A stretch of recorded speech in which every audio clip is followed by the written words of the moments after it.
Thank you for bringing us into your home this year to present to you navigating the holidays. My name is Bethany Burgess, and I'm the clinical director here at Hospice of Anchorage. Our mission is to help people prepare for and live well with serious life-limiting illness, dying, and grief. Our goal today is to bring you resources and support around the upcoming holiday season and how you might manage, prepare for, and get through without your loved one. Bringing this program to you today truly is a community project. Each one of the hospices in Anchorage, Hospice of Anchorage, Providence Hospice, Ancora Home Health and Hospice, and Frontier Home Health and Hospice all played a part in putting this together and bringing it to you. Additionally, there's a couple people who we couldn't do this without, not only this year, but in many years past. Deb Sis, Julia Terry, both of whom are individuals making a difference in our community regarding bereavement and grief. And finally, I'd like to thank the Alaska Community Foundation. They provided the funding for these kits that you have and the ability for us to do this DVD production this year in light of all things 2020. Well, I'd like to get started, and I wanted to just let you know what to expect. For the next few moments, you will hear from a few different community members about how to handle the holiday season. We'll be going through tips and tricks, going through advice, suggestions, and to know that you're not alone. And now I'll turn it over to Nathan and Julia. Hello and welcome. I'd like to introduce myself. My name is Nathan Rogers. I am the bereavement coordinator for Providence Hospice here in Anchorage. And I'm Julia Terry. I'm a social worker here in Anchorage and a bereavement professional. And I'm really grateful to be here with Nathan in this weird time of technology, navigating the holidays with you today. We're glad that you're watching and you've joined us through this platform. We normally hold an event, remember, where we get to get about the holidays and grief and how a loss in our lives is going to create all kinds of new struggles and questions and problems for the holidays. So instead of doing a live event, this recording, and we're offering that for you in hopes that it's going to help in some small way. In talking about the holidays and grief, it's worth noting things about the holidays in general. For a lot of people, the holidays can be just a stressful time of year, also a happy, joyful time of year, and all of that stuff. But also stressful because there's extra things to go to, and there's lists, and there's extra cooking, all sorts of things. And so many people have this romanticized ideal about the holidays that if it's not met, then that creates anxiety for us. And so we want to name that in the hopes that naming it might reduce some of that stress and say, when a loss has happened in my life and in my family, it may be worth putting aside my romanticized perfect ideal for the holidays. Another thing about the holidays that can be especially difficult after a loss is the fact that holidays are filled with ritual. All those things that we do every year, whether it's something we eat or people we see or parties we have, or specific rituals that we go through in the holidays. And those rituals are filled with reminders of the people or the person who died. And so it can be really difficult to encounter that ritual that my family does every year after somebody really close has died. We wanted to share a few stories with you all about families that Julie and I have worked with over the years doing grief and bereavement work, and to show some different ways that people have navigated their way through the holidays. I think of one man, I'm going to call him Aaron, after his wife died. They were both in their 50s. He worked professionally for their marriage, and she was a wonderful stay-at-home mom. And the way their marriage worked is she always did the present buying and planning for birthdays, Christmases, other friends. And she died too early from a cancer. And when I was working with him, he told me how worried he was about Christmas because he'd never actually purchased the Christmas presents for their adult children, and how that was a really point of stress for Aaron.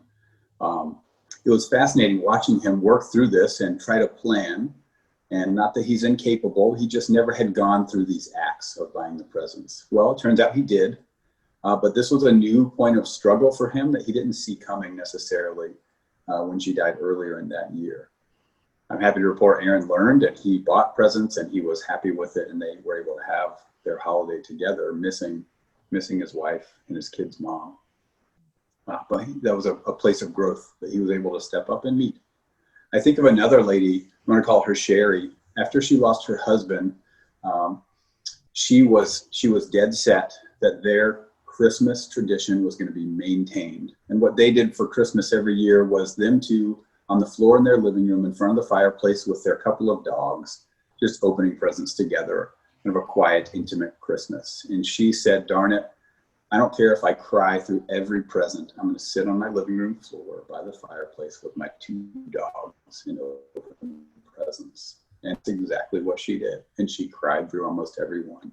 But it was important for her to maintain that tradition. That held a lot of meaning for her and made it feel like Christmas. I'll share one more story, a lady I'm going to call Nancy. And Nancy and her husband, theirs was the house that you would go to if you had nowhere else to go. And they were just always inviting Alaska's visitors or people recently moved here or people without family. They're inviting them to their house. And her husband died. And I can tell you, now it's been, I think, about 4 years. And to this day, Nancy's house is still the place you go when you don't have anywhere else to go. She decided to maintain that way of being, that kind of ritual for her, because it was meaningful for her and her husband, and meaningful for her to maintain. Even though every time they have a holiday and they invite people who have nowhere else to go, that's a reminder for Nancy that her husband's gone, and a painful one, but a way that she wanted to maintain these holidays. Yeah, I always love hearing these stories. I think that it's really valuable to hear the different ways that people approach the holiday season. This particular event is really important to me because my younger brother died 15 years ago, and he loved Christmas. The Christmas holiday season was his favorite time of the year. And he loved Christmas so much that he would do things like purchase a present for himself, wrap it up, put a little sticker on it that said to Ian from Ian, put it under the tree, and then act super excited when he opened it up and just pat himself on the back and say, good job, Ian. You got me exactly what I wanted.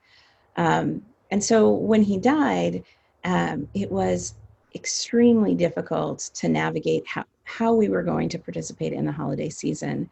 And, you know, when one person dies, it impacts an entire family system. So my brother was 24 when he died, and my younger sister was a little bit younger than he. I was in my 20s, and then my parents were left trying to figure out how to do a holiday with young adults. And what we did as a family was we didn't do the holidays. And in fact, we stopped doing the holidays completely for about 5 years until I had a child. And at that point, we started to figure out, how do we reinvite ritual into our lives? What are the things that were important to us then that we want to recapture and, breathe new life into, perhaps? What are the things that we don't need to do any longer because we've changed those rituals? We're different people. And I've found that as the years go by, each year, my grief is a little bit different as we approach this holiday season. Last year, when we were doing this workshop, I felt very tender, and it felt like a really dark and hard holiday season for me. And this year, I feel hopeful. And I think that it's important to recognize that when we lose somebody that's important to us, we're forever transformed. And the things that we do to care for ourselves in those early days are essential. Our body can only take what our body can take in that moment. And then once we have gotten to the point where we can embrace our feelings a little bit more, or let those feelings go, depending on what your experience is, we find new ways of remembering and honoring and being with the people that we love, or maybe taking that time to be solo and appreciate the ways that our lives have transformed. I like to think a little bit about how people do incredibly unique things in their grief, how they take all of their ritual and they just upend it and come up with something that's brand new and meaningful for them in that season. But I also love to think about the traditions, like Nathan was talking about, where we step back into the things that feel comfortable and we just experience them a new way. So the next part of what we're going to talk about a little bit is some learning points that other people have brought to the table, some tips for how to do things differently than you've done them before. Maybe we'll talk a little bit about our own ideas around these coming holiday seasons. Nathan? Mm-hmm. I like your comments about how traditions are flexible, they're malleable. And you make me think of one more story I'm going to share before I get into my own tips, which comes from my own family history and tradition. And the story is about how my family, when I was growing up, selected a Christmas tree. And back on it now, the word I would choose to describe it is insane. It took my family an entire day, sometimes 2 days, to select a Christmas tree, because my dad had to go cut his own tree, and it couldn't be from anywhere like close by or local. We would drive for hours, counties away. I'm from the East Coast, and just county after county to some new Christmas tree farm that my dad had gotten wind of that nobody else had heard of course. And we brought our own chainsaw, sometimes an axe, and we would have to go find the best Christmas tree on some hillside that no one else had gotten from. And we learned later on that we couldn't make any other plans on Christmas tree finding day because we never knew when we would get home. Year after year, it was, where are we going to get dragged this time? I mean, me and my two siblings, especially as we became teenagers and wanted to have lives of our own, it became a family joke and a point of irritation, like, oh, Christmas tree day, just don't make any other plans. But now I've got stories of, you remember that time we went? Remember the tree that we thought? How about the time we went to that farm? What about the one we cut down at night? What about the one where nobody was home at the farm, so we left money and took a tree? I mean, all of these ridiculous stories. Oh, my family, we were all adults. My parents are grandparents, and that tradition has gone away. But it's okay. I think about it every year when we are either going to set up, in my family, our fake tree, or some years we go get a real one. I have these moments of remembering the Christmas tree finding stories, sometimes with fondness, sometimes with melancholy or sadness, like grieving, missing that tradition. But my point in sharing that is how, as life evolves and changes and losses happen and families grow or lose members, traditions flex and change with us. And I think there's a real health and resiliency evident in that fact. When I think about, so thanks for listening to me share my own story. When I think about planning ahead, there's a few questions that may be worth thinking through to get our minds in the right place. So as you look towards the holidays, whatever the holidays may be for you, and the traditions you normally go through, it can be helpful to ask, what are the things, the primary things, or that one thing that without that thing, it wouldn't feel like the holiday. You know, on Thanksgiving, if I do nothing else, it's got to be this meal, that dish.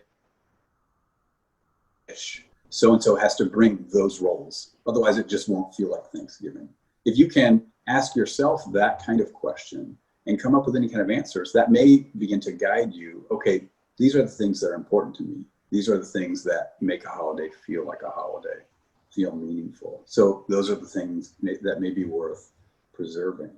And similarly, that kind of question may lead you into realizing there's all these other things that I can let fall by the wayside. If like for many grieving people, you find yourself with less energy and less motivation, just less kind of gas in the tank, which is very, very normal and a part of grieving a significant loss. There's another question that can help us plan ahead. Well, similarly, what I think I got at before, which is, what are the things we can let go of? Like Julia said, some families, and I've worked with other families, that you can take a whole pass for the holidays. That's okay. So maybe we let go of the whole thing, and that's all right. Many families have done that and then pick up the next year or 5 years later when a baby's born. So our questions, again, that I would start with is, what are the things that I need to preserve? What are the things I think I can let go of? What do you think, Julia? Yeah, I love all of those ideas. I think that, when you were talking about some of the things that are meaningful during the holiday season for a lot of people, you mentioned food, and it made me think of a young adult group that used to be held here in Anchorage called the Dinner Party, where young people who had experienced significant loss would come together over food and share about their experiences of being a young person, sort of outside of the expectation of when we're supposed to experience significant loss. And one of the things that this group did during a holiday season was gather together and share all of the recipes that reminded them of the people that they were there to remember. So that special dish that every time you eat it, you think about your sibling or your grandparent or your parent, and being able to use food as a way of sharing our loved ones with one another. I think that during this time of strangeness in the world, a global pandemic happening, lack of connection to community, so many things are different right now in our day-to-day lives. And that I wonder, I don't know the answer to this because funny enough, I don't have the answers to much of anything, but I wonder how it's going to feel different this holiday season. I think that a lot of times as we walk into the holidays, there are a lot of social pressures and obligations that come at us from all sides. There's holiday music being piped in to all of the stores that you go into. There are decorations all over town. And for some people, that is real gentle awareness that we've moved into that season. It's a moment to find joy in our grief. And for other people, it feels really hard to have people around you feeling joyful when you don't feel so joyful. So I think about other things that people do to sort of jog their brains towards coming up with new ideas. And a lot of what I think is important is if you share space with other people, talking about what you need and allowing other people to have some space to think about and talk about what they need. Because we might all have sort of these expectations that other people want for us to show up in a certain way. And if we don't facilitate that conversation, then we don't know if we're on the right page. So Nathan was mentioning families doing all kinds of different things. I worked with a family a number of years ago where when they finally sat down to talk about what they wanted to do around the holiday season, it turned out that every member of that family had felt like they were supposed to show up differently for the other members of the family to preserve the holiday for them. But when they were able to sit down and really talk to one another about what they each needed as individuals and then collectively as a family, they were able to make some plans together. So trying to reiterate what you said, Nathan, and I probably will forget some things here, but thinking about what is important to make it feel like the holiday season for you, thinking about what might be okay to let go, and thinking about what things might be different for you versus the people that you are around and spending your time with, and talking to one another about how your holiday might look differently. One of the conversations that Nathan and I were having earlier today was about this idea of resilience. And I think, one of the things that I've heard a lot in bereavement groups, especially towards the close of a group when people are going their separate ways, is that when we find one another as grievers, we find this group of people that we never knew we really wanted to be a part of, people that understand the things that we're experiencing, people that roll their eyes when they hear the kinds of ridiculous things that people who haven't experienced grief might say to us.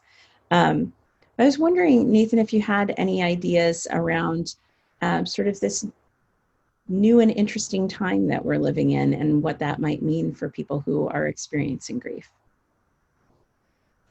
Yeah, that's a fascinating question, which part of me could go on for an hour on. So one of the things that's worth noting, the other side of that coin, is all of the good things in resilience that's been demonstrated so far by the world. Like so many people, there are story after story after story in the news and in your local area, I'm sure, where you can find people being creative, finding new ways to connect, of course, video technology, but so many other ways, new ways to have birthdays, to have funerals, to have graduations. People are finding they can work in settings and ways that they didn't think possible before. I mean, this crisis of the pandemic has also been an opportunity in many ways. I don't want to put too rose-colored glasses on this. My point here is this. The pandemic, the crisis all, has shown us as a society that we are remarkably resilient. And I think that's quite true. You know, that's not the whole lots of other, again, there's pain, there's suffering, there's real need, and there's been remarkable resilience. One of the things about grief, losing somebody who's really close to us, is through this painful process, it confronts people. Within grief, we see spontaneous improvement. We see that people are natural. And so the pandemic has showed us that. And so Julia made a comment, people true. As we head into the holidays, maybe it's worth looking back at how you've survived the past 7 months if you've been faced with some real challenges. I mean, you're still here. That's truth. I mean, so perhaps you have some resilience, and it's worth naming that to yourself and claiming that here comes the holidays, here come another difficult season. I guess I'm gonna have to be resilient again. Okay, here I go. Yeah, I love those thoughts. And it just made me think of one other thing that a young person who was part of the Forget Me Not bereavement program said to me. And that was that at Forget Me Not, especially where they were surrounded by other young people who'd experienced significant loss, what their grief and their loss of their important person taught them was that they weren't alone in the world, that they were able to find other people who were experiencing these same overwhelming, sometimes emotions. You know, I often say that I wish that adults were allowed to express bereavement the same way that children are allowed to, because there are certainly days when I just want to lay down in the middle of the floor and cry until I'm done crying, and then get up and pretend that I'm just, well, not even pretend, get up and be okay because I cried it all out, right? I think there's something really beautiful about our inclination to be in mutual and reciprocal community with one another. One of the things that I've noticed a lot over the past 7 months is how people are able to find the ways that connection works for them. As a person who's really introverted, I don't mind so much not seeing people on the regular that I used to see, but I found that I'm reaching out to the people who I hadn't talked to in a lot of years and maybe wanted to rebuild relationship with. And through that, I've found new ways of thinking about my brother and other people who I grieve the loss of, and finding ways of laughing together and sharing stories together, because story sharing, I think, is a really important way of moving through our experiences. Nathan, did we talk about all of the things that we thought we were going to talk about today? We've covered everything that's in my head. I think this is a good place for us to wrap our conversation up and move on to the next piece in this video series. Thanks, everybody. Let you go and say take care. Thanks for joining us.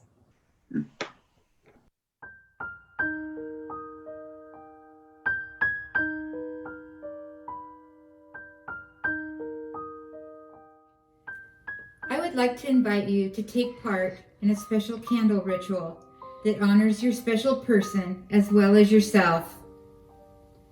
In your gift bag of materials, you will find another gift bag with gold or silver spirals, and inside a candle holder with a battery tea light, as well as a gift tag. You will also need a pen for this activity. When you are ready, please proceed with an open heart. Just like we nurture relationships with friends and family on Earth by visiting together, visiting by phone, or emails, we can also do things to keep a loved one's memory and spirit alive in our life. I have found that serving a special person's special dish on a holiday and sharing that this is Grandpa's favorite dessert has been a simple ritual that has helped keep memories alive for my family.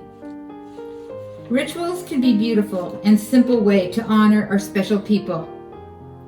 I would like to invite you now to share together in a very simple ritual.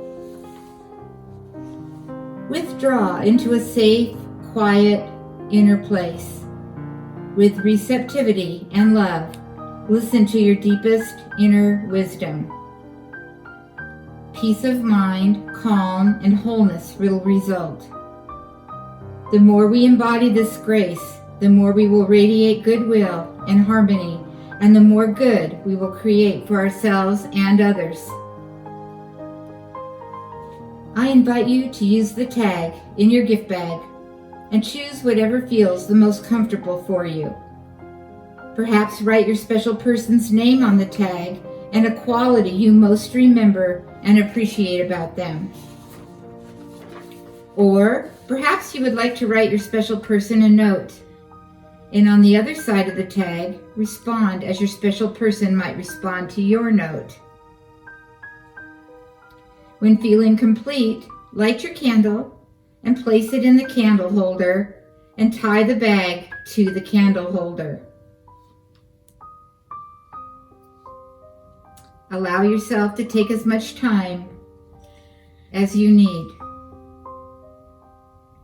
These kinds of rituals can help us to take time for our important feelings and nurture an ongoing relationship with our special people. After you write on your tag and attach it to the holder with your candle lit, take a deep breath in and exhale slowly as you feel the connection to your special person and possibly to others who have passed away that are dear to you. The beauty of your glowing candle represents your connection to your special person, and during this time of year when we are aware of the darkness, the contrast of candlelight is ever more visible. In the darkness of winter, we trust in the light of the coming spring. Even though we may feel a deep emptiness due to our loss, we can also allow the memories and light of their life to touch and heal us in time. Setting aside time to remember with a simple candle can help us to feel grounded and safe when we are out in the world. It can be a safe container of time for our sorrow. Thank you, and know you are supported.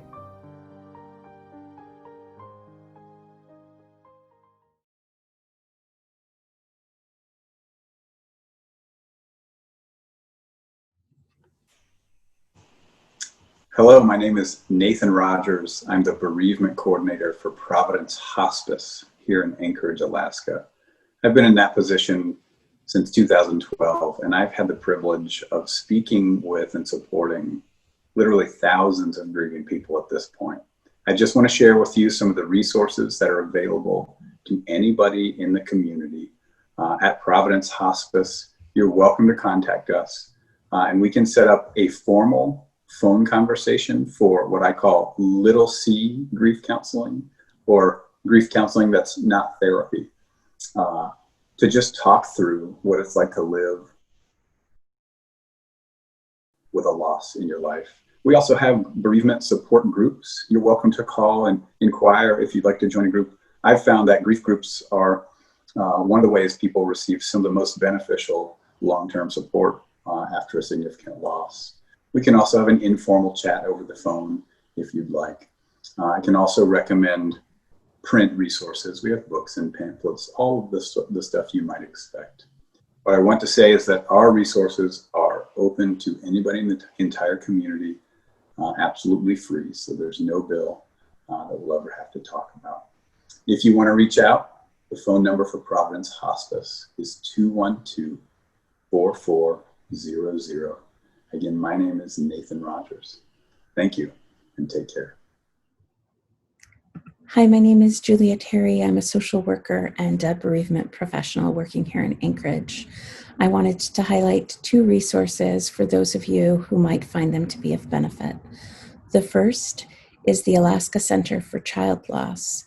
You can reach out to the Alaska Center for Child Loss at 315-8258. The Center for Child Loss supports parents who have experienced the death loss of a child of any age. This is an excellent way to reach out for peer-to-peer support and other resources. Again, their number is 315-8258.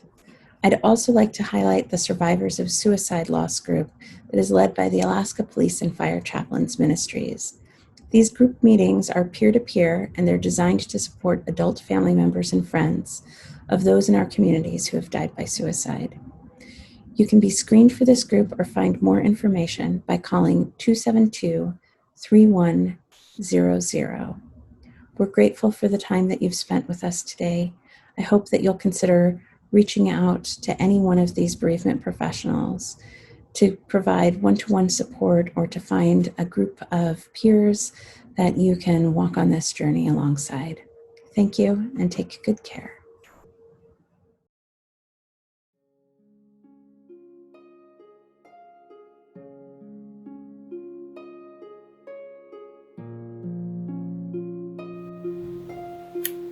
Thank you for this time that we've spent together. We'd like to lead you in a closing, which you can do along with me right now, or if you would like, you can set aside a little bit of time and do this on your own time. So if you'll flip through your workbook, you should be able to find a section that offers a candle ritual. And we're going to get started here. As we light these 4 candles in honor of you, one for our grief, one for our courage, one for our memories, and one for our love.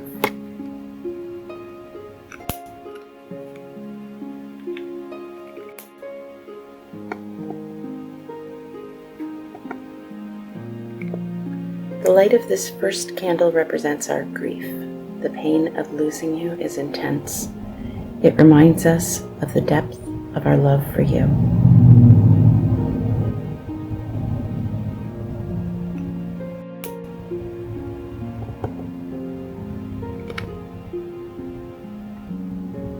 The light of this second candle represents our courage to confront our sorrow, to comfort each other, to change our lives.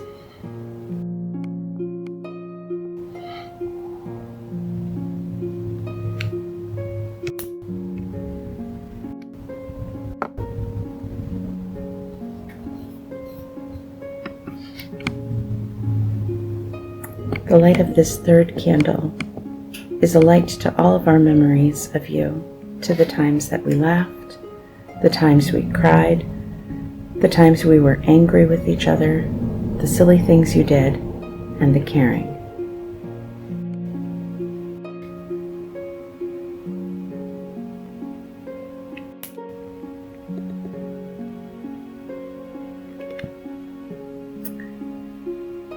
The light of this fourth candle is the light of our love.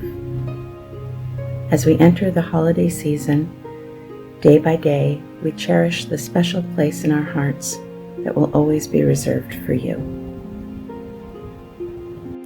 We thank you for the gift your life brought to each of us.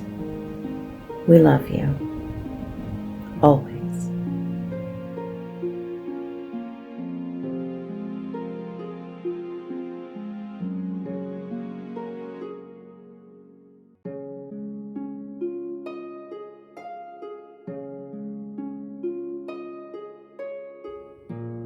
Thank you, Julia, for leading us in that. Thank you to each one of you who took the time to watch this.